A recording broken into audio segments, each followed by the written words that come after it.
Karyn Bryant for MMA H.E.A.T. I'm here with Stefan Struve, who's just calling me lazy because I said I need to stretch more. He said I don't work out. Well, we're here at Dynamix Martial Arts here in is it still Santa Monica, Henry? West LA. West LA now. They moved from Santa Monica to West LA. Sounds fancy. No, I know.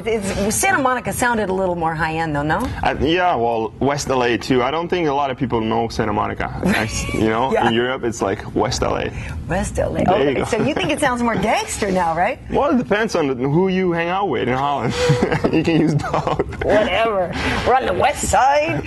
Anyway, Stefan has a fight coming up September 29th.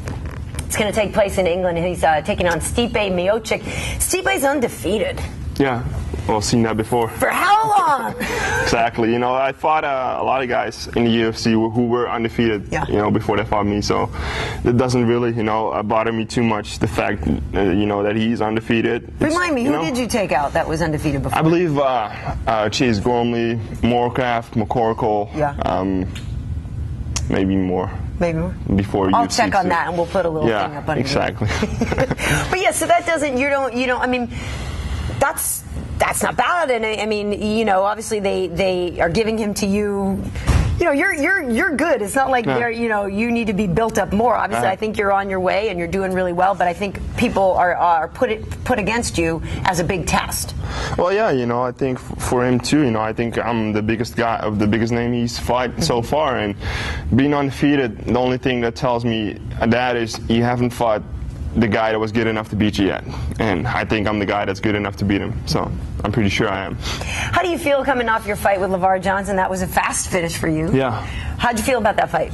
Well, it's always good to, have a fight go that way. Don't get any damage, go home, and just, just relax without any injuries. And, it was good to get the armbar that fast, and it felt like almost it was too easy. Didn't expect to get submission of the night, but saw it back and people loved it. So, but it was a good fight. I liked it, I enjoyed it, and I was happy that he stepped up. For him, it was a fight on short notice. Maybe it would have been tougher if he had more time to prepare, but, a win is a win. I'm 3 wins in a row now, and I plan to make it 4 in September. So. And with him, did you know? I mean, obviously LeVar is a dangerous boxer and stand-up guy. Did you know though that his physique he'd be susceptible to? Was it a Kimura or an armbar? You got him in straight armbar. Yeah, from really, the back. Yeah. Jump guard. That was awesome. Nobody expected that. 6'11" are you now? 6'11", 260. Yeah, that was awesome. But did you know just by his build that he was going to be susceptible to that, or was that just something you were feeling? No, it was just something I was feeling. He had me up against the fence. I had an overhook, and he put his arm up against my throat. So I got another overhook, jump guard. I wanted to do a flying arm, but didn't work out that way. But got it fast after that, so it was good.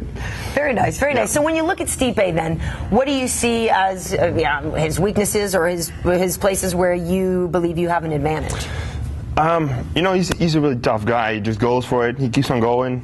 Although he hasn't, been pushed that much. Even in the Belton fight, he was dominating that fight. It was a decision win, but it's not like he got, chased after for 3 5-minute rounds. Right. It's like he was the better guy in that fight.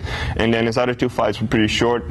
So, I think that I will have more experience, facing the fact that I had 33 pro fights. I know what to expect, and although this one is scheduled for 5 rounds of 5 minutes, I don't think that's gonna happen. I want to take care of business nice and fast. But I believe he's a Golden Gloves champ and a state wrestling champ, so that shows he's got skills. But I'm confident I got more skills and that I got answers for every single one of his weapons. I think that if he wants to use his wrestling against me and take me down, he's gonna have to deal with my guard. I don't think he's going to do that. Yeah. And if I use my physique the way I should and the way I've been doing it lately, then he shouldn't be able to touch me on the feet. So. Yeah, has anybody ever measured the distance of your sprawl, like the width of your sprawl? So I would think that that's what you mean by using your physique? I don't even think that he's going to shoot that much. Yeah. That's what I think. But just use my distance and, just keep my distance the way I should and use my range. Just pick him apart from, a distance he's not used to. Don't fight in his distance, fight in my distance. Yeah. So that every time he needs to come in, just show something to stop him and show him there's sort of like a circle around me and he cannot come in there and no further. Do you know your reach advantage over him? I think he's somewhere around 80, but you know, I reached 84.5. But you know, if you look at it, I'm going to be a lot taller. You know, so it's upward too. And you know, I'm used to training in that, you know, in that distance. So you know, if I manage to keep that distance the way I should, then you know, he needs to find an answer for that. So now, a couple fights ago, you and I talked about the fact that sometimes you've been a little bit of a slow starter and you took a little bit of abuse in round 1 and that you would come back in round 2, and you said that was something you consciously wanted to change. So was the LeVar fight an indication of that change in trying to finish something much faster and take less punishment, or you know, is that something that you're still even thinking of, or now is that just it is what it is and how the fight goes is how it goes? The thing is, I don't really think that I'm a slow starter. If you look at my fight record, I got a ton of wins in the first round, you know, so I don't think that's it.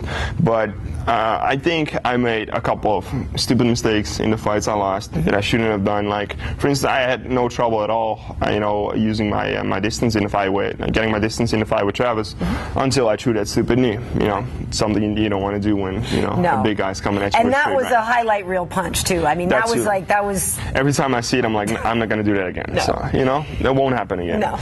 Same with Roy. You know, I went in over aggressive, got in his distance, started to trade punches, went down. You know, something I'm not going to do again.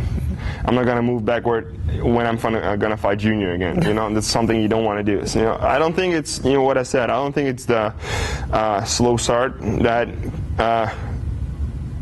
took those fights away from me. I think it was more the mistakes I made, and I'm not going to make those again. You know, I got the people who I'm working with now that tell me every single day to not do that, and we've been working on it really, really hard with new coaches too. I'm still with the coaches, the old coaches too, you know, but we brought in new people, just, you know, get it all, you know, fine-tuned. Nice. So, well, let's talk about that. We're at Dynamix, and Henry Akins is the jiu-jitsu instructor here, and he's terrific. What do what do you like about his teaching technique, and what has he shown you that, you know, that you even like on techniques that maybe you thought you knew, and then he tweaked something and you went, oh my God, I've been doing it wrong for this long. You know? Yeah, exactly. It's what I said. You know, it's the fine-tuning, it's the small things. Just, you know, move a little that way, move a little that way, move your arm that way or that way. You know, it's what makes all the difference. And you know, you can show me all the fancy stuff, all the crazy sweeps and whatever not, butterflies, whatever sweep you want. You know, but I think that if you're gonna train too much different things, that's not gonna happen. So, you know, you want to keep it simple and train the things that will make sense for my body. You know, use my, you know, even on the ground, use my open guard to not be hit in the face. You know, don't try to, when the guy sits up, try to keep him close with you, because he will get you, you know, to a point you don't want to be. And he even mentioned too that you are fantastic at body locks, and certainly use your physique to that end very well. Yeah, it's easy for me to catch people with my long arms and triangles, and then, you know, I already know how to do it, although there's different setups too. And then when I have them, you know, it's just the small things that Henry tells me, or my coach in Holland tells me, to just do it a little bit different, and, you know, make sense, and so much tighter, and, you know, finish them that way. Yeah. So why did you come over here to the States to train for this one? I mean, I know you've done it a little bit in the past, but you've been here for a few weeks this time. Yeah, well, it's always good to have a little routine in your training, you know, to keep it exciting. And some of my coaches, I didn't have them lined up in all from the start for my camp. Yeah. So I'm going to Holland next week, and everybody will be back in town to do my. This was like my pre-camp sort of thing. I never do training. I'm always training. Yeah. I always stay in shape. But this was more focused on technique. So, you know, the next, 9 or 10 weeks are going to be about getting in shape, sprints, lifting weights, lots of hard sparring. You know, it's just doing the things you need to do, and using all the new tools I learned to make it easier, hopefully. Right. And what I said, my coach will be ready, and I had Antoni and Henry here available for me to train with me for these 3 weeks. So it was perfect. Antoni Hardonk, I mean, really, I mean, he's not that. Is he around? I don't see him. He's not that good. No, maybe he should watch it. I love Antoni. It's all good. He's going to kick my butt when he sees that. All in good fun. I won't tell him, but you got it on camera. When you brought up a good point. You're saying about your eating, your training, and all this. So what are you going to come in at on weight? I mean, are you pretty much, you know, right at the limit there when you fight? Yeah. Yeah, I think I'm going to come in Well, it's been different the last year between 255, 260, maybe a little more. We'll see. I don't really care about that. I feel good. I feel fit. You know, I'm almost at the limit. You know, you don't see it. You know, when you look at me, you won't think that I'm a 260-pound guy, but then you get close and you're like, yeah, you're 260. So, no, you are. No, I feel great. So. Well, you do. Well, you're very balanced too. You know what I mean? You can just tell though that your legs are solid. I mean, you're just solid. Yeah, we wanna. You know, I also after the JDS fight, I via Antoni and a different friend of mine, another friend of mine, I met a strength and conditioning coach that helped me tons to improve my agility and my strength, and he got me on a good diet, you know, so that works out really good. We don't want to do it too fast. I want to stay as fast as I am right now and, you know, keep that speed going, because I think I'm pretty fast for a heavyweight, you know. So it's all coming together, and I'm starting to feel more comfortable every single time I go in there. You know, I'm used to fighting in the UFC now, and I was used to fighting in Europe before that. You know, what was it, 22 pro fights before I got to the UFC. I got 33 right now, so, you know, it's all starting to come together. I get used to all the attention you get and deal with it, and this is what I like about Holland too. I go back home and I can focus on training alone, because MMA isn't that big in Holland. You know, people just leave me alone, I can do my thing, go grocery shopping without people, you know. Hey, you know, so that's good. TMZ following you around everywhere. Yeah, we got it a couple times, you know, and because I'm not used to it, I was like, what?